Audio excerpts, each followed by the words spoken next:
حضرت خلیفۃ المسیح الاول رضی اللہ عنہ فرماتے ہیں، خلافت کیسری کی دکان کا سوڈا واٹر نہیں، تم اس بکھیڑے سے کچھ فائدہ نہیں اٹھا سکتے، نہ تم کو کسی نے خلیفہ بنانا ہے اور نہ میری زندگی میں کوئی اور بن سکتا ہے۔ میں جب مر جاؤں گا تو پھر وہی کھڑا ہوگا جس کو خدا چاہے گا، اور خدا اس کو آپ کھڑا کر دے گا۔ تم نے میرے ہاتھوں پر اقرار کیے ہیں، تم خلافت کا نام نہ لو، مجھے خدا نے خلیفہ بنا دیا ہے، اور اب نہ تمہارے کہنے سے معزول ہو سکتا ہوں اور نہ کسی میں طاقت ہے کہ وہ معزول کرے۔ اگر تم زیادہ زور دو گے تو یاد رکھو میرے پاس ایسے خالد بن ولید ہیں جو تمہیں مرتدوں کی طرح سزا دیں گے۔ حضرت خلیفۃ المسیح الاول رضی اللہ عنہ فرماتے ہیں، تم اس حبل اللہ کو آپ مضبوط پکڑ لو، یہ بھی خدا ہی کی رسن ہے جس نے تمہارے متفرق اجزاء کو اکٹھا کر دیا ہے، پس اسے مضبوط پکڑے رکھو۔ تم خوب یاد رکھو کہ معزول کرنا اب تمہارے اختیار میں نہیں۔ تم مجھ میں عیب دیکھو، آگاہ کر دو، مگر ادب کو ہاتھ سے نہ جانے دو۔ خلیفہ بنانا انسان کا کام نہیں، یہ خدا تعالیٰ کا اپنا کام ہے۔ اللہ تعالیٰ نے 4 خلیفے بنائے ہیں، آدم کو، داؤد کو، اور ایک وہ خلیفہ ہوتا ہے جو لَيَسْتَخْلِفَنَّهُمْ فِي الْأَرْضِ میں موعود ہے، اور تم سب کو بھی خلیفہ بنایا۔ بس مجھے اگر خلیفہ بنایا ہے تو خدا نے بنایا ہے، اور اپنے مصالحے سے بنایا ہے، تمہاری بھلائی کے لیے بنایا ہے۔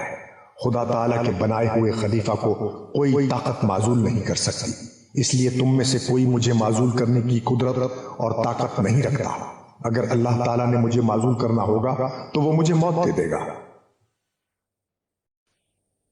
حضرت خلیفۃ المسیح الاول رضی اللہ عنہ فرماتے ہیں، آخر میں ایک بات اور کہنا چاہتا ہوں، اور یہ وصیت کرتا ہوں کہ تمہارا اعتصام حبل اللہ کے ساتھ ہو، قرآن تمہارا دوست العمل ہو، باہم کوئی تنازع نہ ہو، کیونکہ تنازع فیضان الہی کو رکتا ہے۔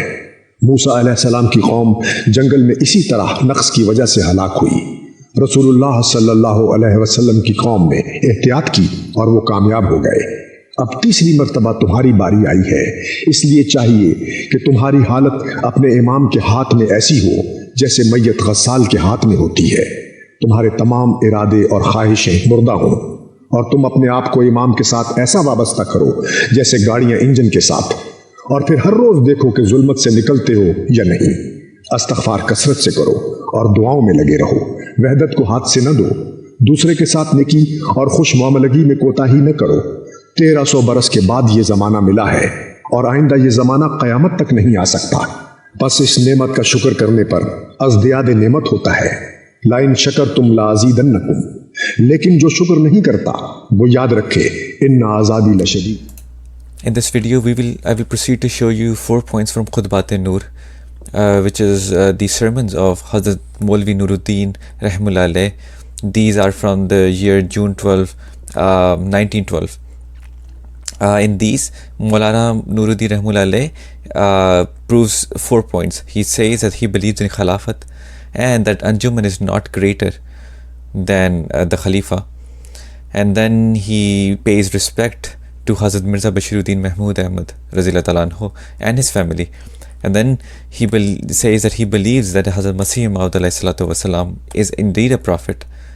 And then he indicates that Mirza Bashiruddin Mahmud Ahmad, the second Khalifa of Jamaat Ahmadiyya, was correct on his masla kufr.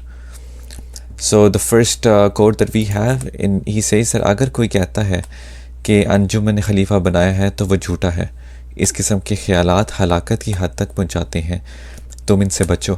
پھر سن لو کہ مجھے نہ کسی انسان نے نہ کسی انجمن نے خلیفہ بنایا، اور نہ میں کسی انجمن کو اس قابل سمجھتا ہوں کہ وہ خلیفہ بنائے۔ بس مجھ کو نہ کسی انجمن نے بنایا اور نہ میں اس کے بنانے کی قدر کرتا ہوں، اور اس کے چھوڑ دینے پر تھوکتا بھی نہیں، اور نہ اب کسی میں طاقت ہے کہ وہ اس خلافت کی رضا کو مجھ سے چھین لے۔ He says that should anyone say that Anjuman has made me Khalifa, he would utter a lie. Such ideas lead to ruin, and be on your guard against them. Listen with attention once more. No man or Anjuman has made me Khalifa, nor do I consider any Anjuman competent to make anyone a Khalifa. No Anjuman has made me Khalifa, nor I have attached any value to any Anjuman's doing so. I would not as much as spit on Anjuman's repudiation of me. No one has the power to deprive me of this robe. Who do they think was entitled to be Khalifa? جو نالائکیاں پہ مجھ پر تھوپنے کی کوشش کرو گے، اللہ تعالیٰ اور اس کی صفات پر اقرار کر رہے ہوگے۔ پھر آپ نے فرمایا اگر کوئی کہے کہ انجمن نے خلیفہ بنایا ہے تو وہ جھوٹا ہے۔ اس قسم کے خیالات ہلاکت کی حد تک پہنچاتے ہیں، تم ان سے بچو۔ پھر سن لو کہ مجھے نہ کسی انسان نے نہ کسی انجمن نے خلیفہ بنایا، اور نہ میں کسی انجمن کو اس قابل سمجھتا ہوں کہ وہ خلیفہ بنائے۔ بس مجھ کو نہ کسی انجمن نے بنایا اور نہ میں اس کے بنانے کی قدر کرتا ہوں، اور اس کے چھوڑنے پر سوچتا بھی نہیں، اور نہ اب کسی میں طاقت ہے کہ وہ اس۔ And then he says, Lahore میرا گھر نہیں ہے، میرا گھر بھیرا میں تھا یا اب قادیان میں ہے۔ میں تمہیں بتاتا ہوں کہ لاہور کا کوئی آدمی نہ میری امر خلافت میں روک بنا ہے اور نہ بن سکتا ہے، بس تم ان پر بدزنی نہ کرو۔ In this quote, he is talking about the Anjuman who were based in Lahore, and then he says that no one in Lahore has ever given him this robe of Khilafat. He says, my house is not in Lahore but in Bhera. It used to be in Bhera and now in Qadian. No person can put a stop on my Amr Khilafat or put an obstacle between it.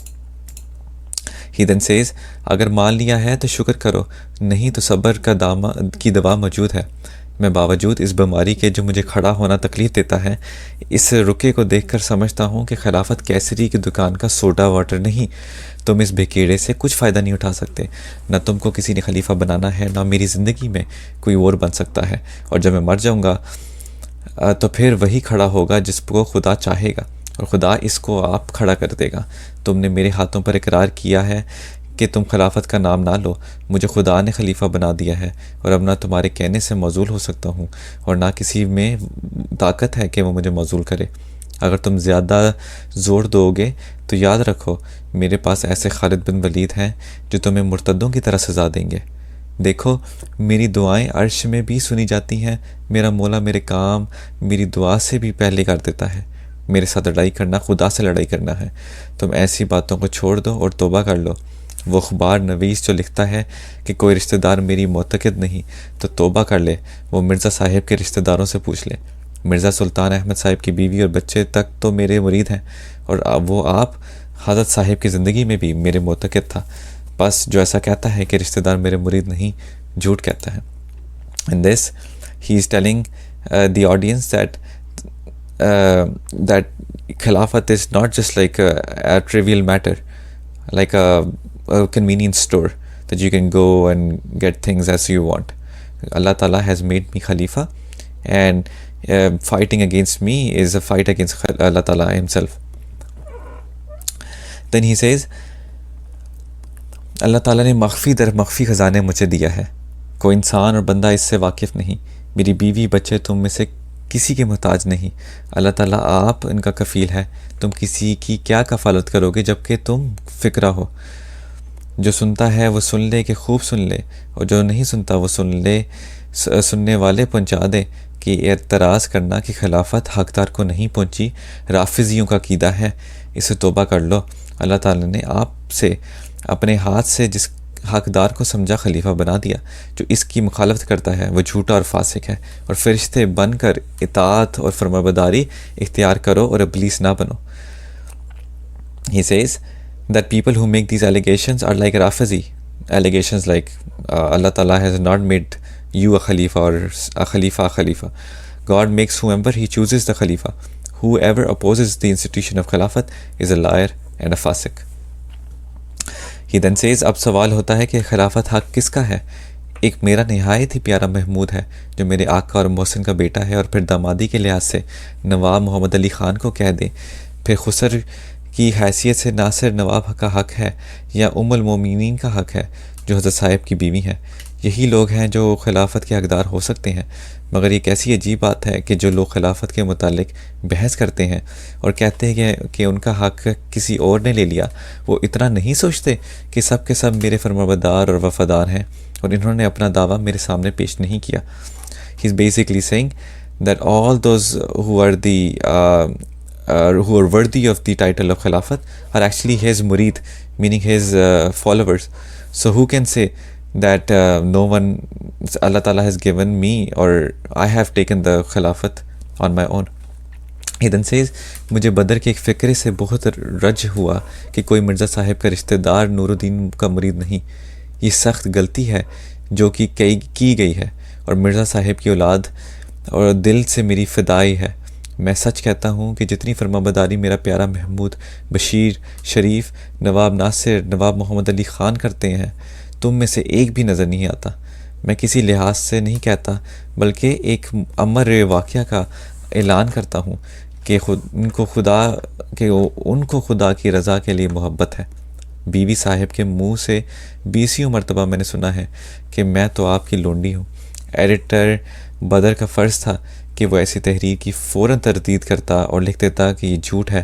میاں محمود بالغ ہے، اسے پوچھ لو کہ وہ سچا فرمانبردار ہے. ہاں، ایک معترض کہہ سکتا ہے کہ سچا فرمانبردار نہیں، مگر نہیں، میں خوب جانتا ہوں کہ وہ میرا سچا فرمانبردار ہے، اور ایسا ہی فرمانبردار کہ تم میں سے بھی کوئی نہیں. جس طرح پر علی، فاطمہ، عباس نے ابو بکر کی بیعت کی تھی، اس سے بھی بڑھ کر مرزا صاحب کے خاندان نے میری فرمانبرداری کی ہے، اور ایک ان میں سے مجھ پر فدا ہے کہ مجھے کوئی وہم بھی نہیں آ سکتا کہ میرے متعلق انہیں کوئی وہم آتا ہو. This is my very dear Mahmood, who is the son of my master and benefactor.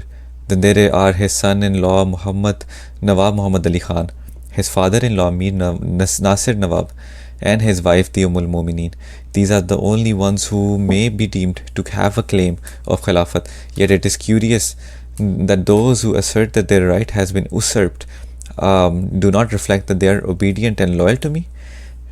They have not presented their claims to these critics. The descendants and close relatives of Hazrat Mirza Sahib are all devoted to me.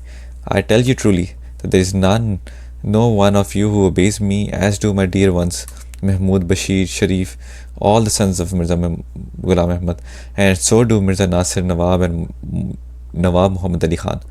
I do not affirm this to please them, but state it as a fact that they love me out of the desire to win the pleasure of God. I have heard the al-Mu'mineen affirm a score of times that she deemed herself my servant. Mian Mahmud is grown up. He will tell you that he obeys me sincerely. A critic might say that he does not obey me sincerely, but I know for certain that he is truly obedient to me more than any of one of you. All the members of Hazrat Mirza Sahib family obey me as Ali Raziyallahu Ta'ala anhu, Fatima Raziyallahu Ta'ala anhu, and Abbas Raziyallahu Ta'ala anhu obeyed Abu Bakr. Even more so, every one of them is so devoted to me that I cannot conceive any one of them entertaining a wrong notion about me. Next I read the quote from Eid al-Fitr of Hazrat Maulana Nuruddin. خطبہ عید الفطر جس میں آپ نے لوگوں کے اخراج عزمات کا اعلان کرنا تھا، اس میں آپ نے لوگوں کو سمجھایا کوئی قوم سوائے وحدت کی نہیں بن سکتی، بلکہ میں تو کہتا ہوں کہ کوئی انسان سوائے وحدت کے انسان نہیں بن سکتا، کوئی محلہ سوائے وحدت کے محلہ نہیں بن سکتا، اور کوئی گاؤں سوائے وحدت کے گاؤں نہیں بن سکتا، اور کوئی ملک سوائے وحدت کے ملک نہیں بن سکتا، اور کوئی سلطنت سوائے وحدت کے سلطنت نہیں بن سکتی. پھر میں کہتا ہوں کہ جب تک وحدت نہ ہوگی تم کوئی ترقی نہیں کر سکتے. اس کے بعد آپ نے حضرت آدم، حضرت داؤد علیہ السلام اور دیگر خلفاء جیسے حضرت ابو بکر رضی اللہ تعالیٰ عنہ کی مثالیں دے کر سمجھایا کہ جن لوگوں نے ان کا مقابلہ کیا تم دیکھ لو کہ ان کا کیا حشر ہوا. پھر فرمایا اب میں تمہارا خلیفہ ہوں. اگر کوئی کہے کہ الوصیت میں حضرت صاحب نے نور الدین کا ذکر نہیں کیا تو ہم کہتے ہیں کہ ایسا ہی آدم علیہ السلام اور ابو بکر رضی اللہ عنہ کے بارے میں کا ذکر بھی پہلی پیش گوئیوں میں نہیں ہے. In this quote, Hazrat Maulvi Nuruddin is saying that without unity, there can be no neighborhood that can be a neighborhood, or no village that can be called a village, and no country can be called a country, or any kingship or kingdom would be called kingdom without unity. And then he quotes saying that, look at what happened to the people who opposed other prophets like Hazrat Adam, Hazrat Dawood alayhi salam, and Khulafas like Hazrat Abu Bakr. Then he says that, I am your Khalifa right now. And then if you say that in Al-Wasiyat, the book of promised Messiah alayhi salatu wasalam, he did not mention the name of Nuruddin, then I ask you, show me from any of the prophecies where you see the name of Abu Bakr radhiyallahu anhu and Hazrat Adam alayhi salam. divine guidance.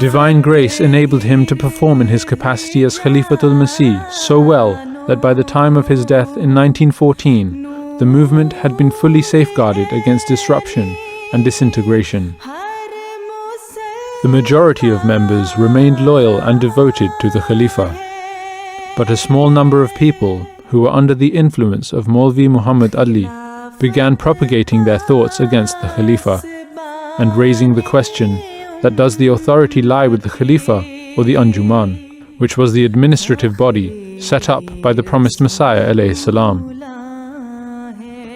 They also spread the idea that the only function of the Khalifa is to lead the prayer services and funeral services and make announcements of weddings and to take the covenant of new entrants into the movement.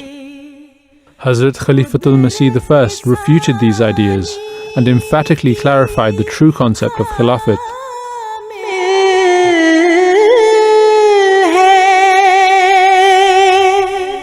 During his Khilafat, a number of magazines and newspapers were established, one of the most prominent being Al-Fazl.